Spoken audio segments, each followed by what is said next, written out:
7장과 다니엘서 8장이 비슷한 것 같으면서도 굉장한 차이를 가져오고 있습니다. 두 군데 모두가 다 다니엘이 하나님으로부터 받은 환상이라고 하는 것은 꿈이에요. 하나님이 주신 환상과 꿈인데, 다니엘서 7장에서는 이제 저녁에 자다가 밤에 꿈으로 환상을 봅니다. 근데 8장으로 가서는 깨어 있습니다. 이제 깨어 있는 낮에 하나님으로부터 환상을 받은 거예요. 그리고 다니엘서 7장에서는 네 짐승이 나오고 있습니다. 첫 번째 짐승이 사자였고요. 두 번째 짐승은요, 곰이고요. 세 번째 짐승은 표범이고요. 네 번째 짐승은 이름이 없습니다. 근데 이 네 개의 쭉 짐승에 대한 환상을 보여주는데, 다니엘이 관심을 가지는 것은 사자나 곰이나 표범이 아니고 마지막입니다. 그래서 이제 마지막에 이 짐승에 뭐가 있느냐면 작은 뿔이 나옵니다. 그 작은 뿔에 대해서 깊은 관심을 가지면서 이 꿈에 대해서 좀 물어요. 도대체 이 꿈이 어떤 의미를 가지고 있습니까? 그렇게 물으니까 그 옆에 있었던 천사가 그걸 친절하게 다 설명을 해줍니다. 해주는데, 이 다니엘서 8장으로 가서 보시면은 단 두 개의 짐승이 나옵니다. 첫 번째는 숫 양, 두 번째는 숫 염소가 나옵니다. 그러니까 여기는 네 개의 짐승이 나오는 것에 비해서 8장에서는 두 개의 짐승만 기록이 되어 있는 거죠. 여기서는 지금 뭘 취급을 하고 있느냐면, 지금은 다니엘이 바벨론에 있을 때 이 환상을 보았거든요. 그러니까 이것은 앞으로 장차 일어날 세계의 모든 역사를 지금 한눈에 보여주는 겁니다. 그래서 앞으로 이 바벨론이 어떻게 될 것이고, 바벨론 이후에는 어떤 나라가 다시 일어나게 될 것이고, 그 나라는 또 어디에 의해서 흥망성쇠가 일어나게 될 것이고, 그래서 마지막에 여기에 네 번째 짐승, 이 짐승이 얼마나 고약하고 얼마나 두려운가라고 하는 모습을 보여주면서 거기에 뿔이 나오게 될 것인데, 그러면서 이제 여기서 마지막 이것은 세계 역사를 쭉 보여주면서 마지막 종말에 대해 적그리스도가 나오게 될 것이다. 그래서 이 세상 나라하고 세상 나라의 미래와 더불어서 또 하나의 나라를 소개를 합니다. 그 나라가 바로 뭐냐면 하나님 나라입니다. 그러니까 세상의 나라는 이렇게 흘러가게 될 것이다. 그런데 그 중에서 하나님의 나라가 세워지게 될 것이다. 이제 그것을 보여주고 있는 것이 다니엘서 7장입니다. 그러니까 이 환상을 지금 보고 있는 입장에서는 세상 나라가 출렁거린다 할지라도 그게 어떻게 이상해요? 이상하지 않아요. 당연한 거라는. 여러분, 이 나라와 이 세상의 모든 시스템은요, 영원하지 않습니다. 그러니까 그런 모습이 만약에 사자가 곰에 의해서, 곰이 표범에 의해서, 그리고 마지막 네 번째 짐승에 의해서 잡아 먹힘을 당한다 하더라도, 아하, 그래, 세상은 그렇게 흘러가는 거구나. 그것 때문에 놀랄 필요도 없고, 그것 때문에 두려워할 필요도 없고, 그것 때문에 세상 끝장났다고 낙심할 필요도 없고. 왜? 어차피 세상 나라는 그렇게 가게 돼 있으니까. 그래서 더 중요한 것은 믿음의 사람들은 어디 나라를 바라보고 사는가? 하나님 나라입니다. 믿으시면 아멘. 여러분, 지금도 마찬가지입니다. 세계 역사가 어떻게 흘러갈까? 흘러가게 되어 있습니다.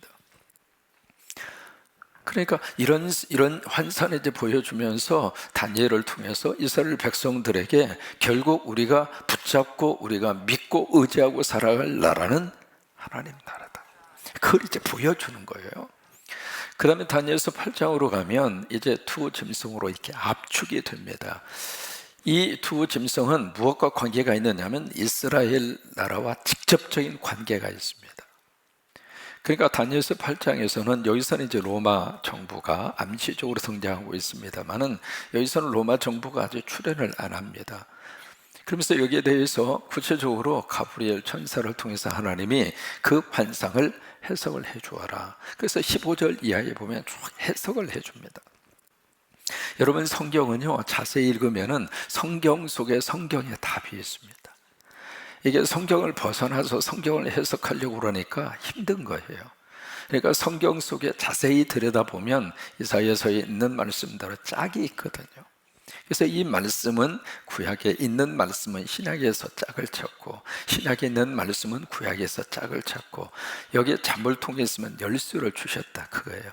그 열쇠를 다른 데서 찾을 것이 아니라 성경에서 찾아라 그 말이에요.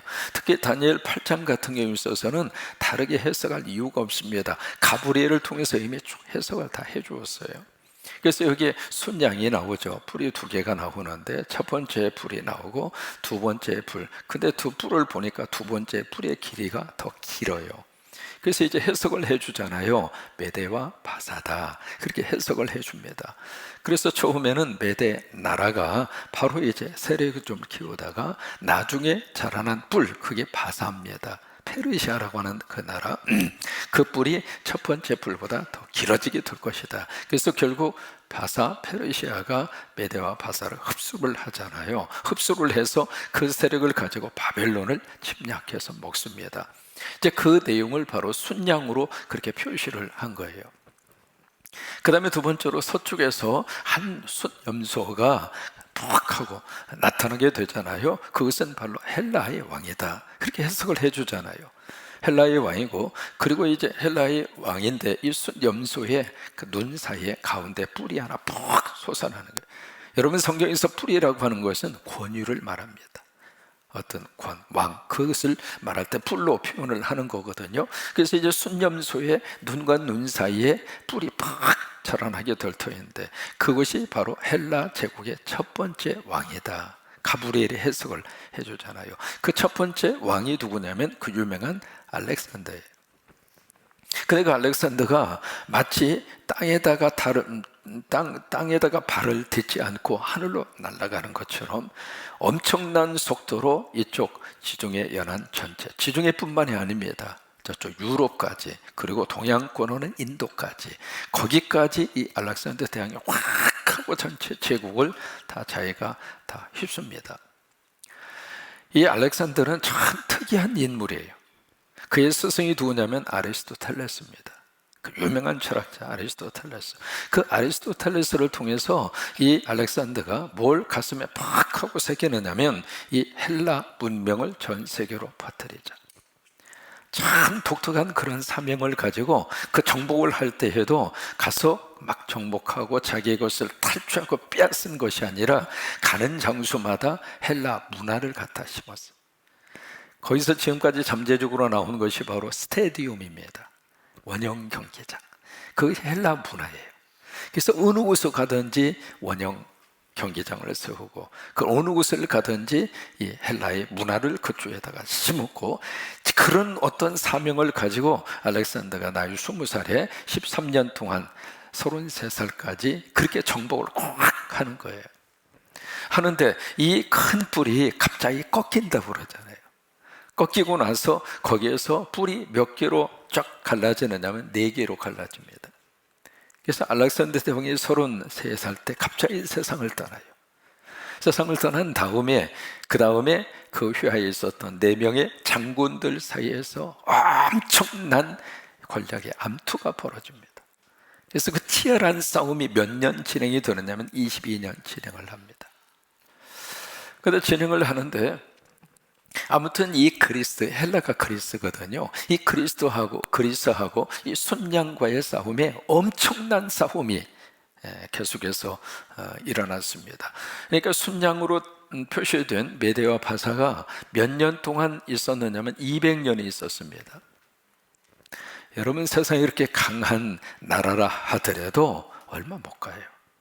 한국이 5,000년의 역사, 이거요 보통 나라가 아닙니다. 아멘.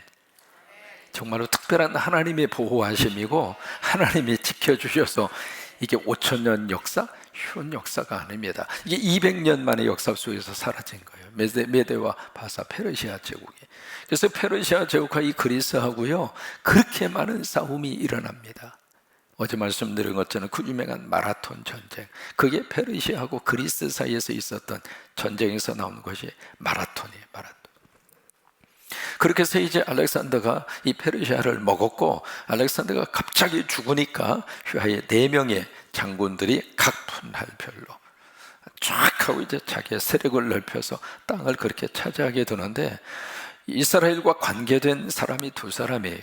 이쪽에 애굽을 차지한 사람이 프톨레미, 일반적으로 톨레미라고 하는 사람, 그 사람이 애굽을 먹습니다.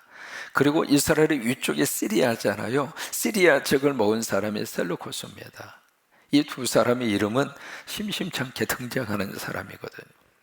근데 이 두 사람이, 네 사람 중에 두 사람이 가장 강력한 그런 나라를 형성을 했는데, 이 위쪽에 있었던 시리아를 점령하고 있었던 셀루코스가 나중에 애굽을 칩니다. 그러니까 톨레미를 친 거죠. 톨레미를 치면서 반드시 건너가야 하는 다리가 어디냐면 이스라엘이에요. 그래서 이 톨레미가 밑으로 세력을 쫙 뻗으면서 이스라엘을 공격을 합니다. 공격을 해서 이스라엘을 먹어요. 그게 그러면서 그 다음에 여기 네 개의 뿔 중에서 하나에 집중하는 것이, 여기에 작은 뿔이 또 나옵니다. 여기도 작은 뿔이 나오고 여기도 작은 뿔이 나와요. 그러니까 여기 7장에서의 작은 뿔은 말세에 나타나게 되는 적그리스도예요. 그 당시에도 적그리스도가 있었고, 지금도 적그리스도가 있고, 앞으로도 적그리스도가 있습니다. 이 땅의 마지막 종말이 올 때까지 적그리스도는 사라지지 않습니다. 계속 나타나는 거예요. 그 당시에 있는 작은 뿔로 끝나면 안 됩니다. 지금도 앞으로도 계속 작은 뿔 적그리스도는 나오게 될 거예요. 그 다음에 여기서의 작은 뿔은 바로 이스라엘 백성과 이스라엘 나라하고 직접적으로 관계가 있는 작은 뿔이에요. 다시 말해서 그 당시에 역사적 인물이라고 하는 거예요. 그 역사적 인물이 누구일까? 바로 그 위에서 시리아를 점령하고 있었던 셀루쿠스, 거기에 8번째 왕이 등장을 하는데, 그 왕이 그 유명한 안티오코스 4세 또는 안티오코스 에피파네스. 이름 앞에 에피파네스를 뒤에다 붙인 이유는 자기가 하나님인데 인간이 돼서 나타났다 그래요. 그래서 에피파네스라고 하는 말을 그래서 붙이는 거예요. 그 사람이 이제 등장을 하는데, 그 사람이 오늘 성경에 그렇게 이스라엘 백성들을 핍박을 합니다. 그래서 이스라엘을, 유대인을 완전히 싹쓸이를 하고 거기다가 헬라 문명으로 이스라엘과 유대 백성들을 완전히 개조시키는 작업을 해요. 그래서 그 치욕스러운 일들을 유대인들이 겪게 되는데, 그 중에 하나가 성전, 성소, 지성소, 거기에다가 다 때려 부수고, 거기다가 돼지, 제우스 신상을 딱 세워놓고 거기다가 가서 제사를 드리라고 하고, 이거요, 사람이 신앙적으로 뭔가 내가 믿고 의지하는 그 대상을 내가 전혀 부정하는 대상으로 바꿔버리면 사람은 못 사는 거예요. 그렇게 해서 이제 막 거기에 순종하지 않으면 철저히 모든 사람을 다 떼죽음을 시켜버립니다. 그것이 몇 년도에 있었느냐면 167년에 있었습니다. 주전 167년에 안티오코스 에피파네스가 167년, 그때에 예루살렘을 공격할 때 2만 명의 군인을 동원을 해요. 그렇게 해서 예루살렘을 완전히 포위를 하고 뺏어갑니다. 그래서 무려 이제 그런 식으로 엄청난 박해를 당하는데, 그 박해가 영원히 지속되느냐? 그게 아니에요. 그래서 오늘 때에 대한 말씀을 하시는 거예요. 이 환상과 꿈을 보여준 다음에 다니엘이 가브리엘 천사에게 묻는 질문이 있습니다. 13절에 보시면은 마지막 부분에 그 질문을 합니다. 어느 때까지 이럴꼬? 언제까지 그럽니까? 어느 때까지입니까? 여러분, 지금 우리가 전염병 때문에 힘들잖아요. 역사 속에서 전염병은 계속 있어 왔습니다. 없었던 적이 없어요. 그런데 전 세계적으로 세계사회의 판도를 확 바꿀 때, 그때 무슨 일이 터지느냐면 전쟁이 터지거나 전염병이 창궐하거나 자연재앙이 일어나거나, 그러면서 세계사가 뒤집어지는 거예요. 여기서 이제 다니엘이 그렇게 물어요. 13절에 어느 때까지 이러겠습니까? 어느 때까지 이런 일이 계속되겠습니까? 그러니까 14절에 설명을 하잖아요. 날짜를 거기서 제시를 합니다. 며칠이에요? 2300주야입니다. 어떤 분은 이것을 2300년으로 해석을 해요. 2300년이 아닙니다. 성경은 한글만 알아도 곡해하는 것을 많이 막을 수 있습니다. 2300 뭐예요? 주야요. 주야. 주야니까 밤낮이라 그 말이잖아요. 그것을 날짜로 계산하면 1150일입니다. 이 날짜가 채워질 때까지 그럴 것이다. 채워질 때까지. 그러면 역사적으로 1150일은 3년 70일이거든요. 3년 70일, 그러니까 주전 167년에 안티오코스 에피파네스가 예루살렘을 점령을 해서 이스라엘 백성들을 그렇게 박해를 하고 그렇게 못살게 굴었는데, 그것이 언제 끝나느냐면 주전 164년 12월 14일 날 끝납니다. 그 12월 14일에 무슨 일이 일어났는가? 안티오코스 에피파네스가 갑자기 죽습니다. 여러분, 권력을 아무리 가진 사람이라 하더라도 영원히 못 살아요. 북한의 최고의 지도자 영원히 살 것 같아요? 한순간에 끝나는 거예요.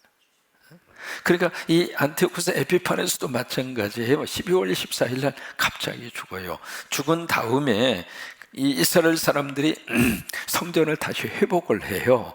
회복을 하고 거기에 제우스 신상을 치우고 성소를 다시 복원을 하고, 그리고 나서 하나님 앞에 예배를 드리는데, 그 예배에 성전을 회복한 그때가 이스라엘 사람들에게 너무 깊은 거예요. 그래서 이때 지키는 절기가 하누카라고 하는 절기를 지켜요. 수전절이라고 하는 절기. 성전을 다시 회복했다는 거예요. 지금도 지킵니다, 유대 사람들은. 그래서 그 일이 역사적으로 일어나게 된 거예요. 그 다음에 또 여기에 1150일이라고 하는 그 날짜에 대해서 구체적으로 이제 쭉 가브리엘 천사가 해석을 해줍니다. 17절입니다.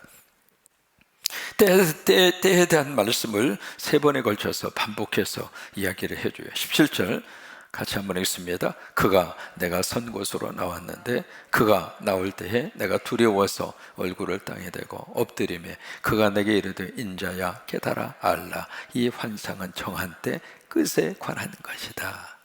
정한 때. 그 다음에 19절에 보세요. 이르되 진노하시는 때가 마친 후에 될 일을 내가 내게 알게 하리니 이 환상은 정한 때 끝에 관한 것임이라. 한 번 더 말씀을 하시죠. 한 번 더 말씀을 하세요. 그러니까 뭐냐면 여기서 지금 때에 대한 말씀을 쭉 해석을 하면서 그 때라고 하는 것은 정확하게 주전 164년 12월 14일 이것만 의미하는 게 아니라고 하는 거예요. 명확하게 그때가 이때다 해석을 안 하셨어요. 무슨 얘기냐면 예수님이 그 종말에 대한 말씀을 하시면서 종말이 언제 며칠 언제 정확하게 언제 어느 때에 대한 그 말씀을 하시면서 정확한 날짜를 예수님 말씀하지 아니하신 것처럼 여기에 말씀하고 있는 이 종말의 때도 마찬가지입니다. 그래서 우리가 매일매일 오늘이 마지막이다, 오늘이 종말이 올 수 있다, 그 의식을 가지고 신앙생활을 하라고 하는 거예요. 그러면 이 환상을 통해서 이 환상을 바라본 다니엘과 이 환상에 대한 메시지를 듣는 이스라엘 백성들의 입장으로서는 어떤 마음이 이렇게 들었을까? 어떤 마음이 드느냐면 이 환상을 보여주신 그 이유가 있습니다. 2가지예요. 첫째로 그 어떤 악한 세력이라 할지라도 끝이 있다. 영원하지 않다. 여러분, 어떤 것이라 하더라도 끝이 있습니다. 그러니까 그 끝을 반드시 끝이 있다 이거예요. 그렇기 때문에 우리가 믿음의 싸움을 끝까지 싸우라고 하는 거예요. 끝까지. 그 다음에 2번째로 오늘 여기서 말씀하시는 내용이 있습니다. 그게 바로 뭐냐면 하나님이 정해놓은 때가 있다고 하는 거예요. 여러분, 겨울이 아무리 길다 하더라도 봄이 되면 어떻게 돼요? 겨울은 지나가게 돼 있어요. 환난과 박해가 아무리 강하게 온다 하더라도 여러분, 하나님이 역사하시고 하나님의 때가 되면 환난과 고난의 역사가 사라집니다. 믿음의 사람은 그걸 바라보고 사는 거예요. 지금 어렵고 지금 환난의 때, 지금 전염병이 창궐하는 그것만 우리가 보고 그것 때문에 두려워하고 그것 때문에 무서워하고 그것 때문에 걱정 속에 사는 것이 아니라 그 너머에 하나님의 때를 바라보고 하나님이 역사하실 것을 바라보고 그리고 그 나라를 소망하고 그러고 사는 거예요. 그래서 어제 우리 함께 불렀던 찬송이 있잖아요. 조금만 더 기다리라. 이건 일제시대 때에 나온 찬송이 복음성가입니다. 이성복 목사님이 작사 작곡을 하셨잖아요. 가장 힘든 역사의 그 시기에 그 당시에 믿음을 가지고 살았던 믿음의 선배님들은 그런 마음이 들은 거예요. 일제 아무리 강압적으로 통치한다 하더라도 조금만 더 기다리면 이 나라에 자유가 올 것이고 이 나라에 독립이 올 것이고 이 나라에 해방이 올 것이다. 그래서 이 찬송 만들어서 이 찬송을 부르면서 그 어려운 시기를 믿음으로 극복하고 믿음으로 일어설 수가 있었어요. 어떤 바이러스라 할지라도 영원하지 않습니다. 우리는 그 나라를 바라보고 그 나라를 희망하고 그 나라를 우리의 믿음의 근거로 삼고, 그래서 이 환상을 보여주신 이유가 바로 그거예요. 미래에 대한 역사, 미래의 사건을 너만 알고 있어야 해서 비밀스럽게 보여준 게 아니에요. 오늘 하루가 믿음 안에서 조금만 더 기다리며 조금만 더 기도하고 조금만 더 믿음으로 딱 서서 흔들리지 않고 믿음의 길을 뚜벅뚜벅 걷는 여러분 되시기를 주의 이름으로 축원합니다.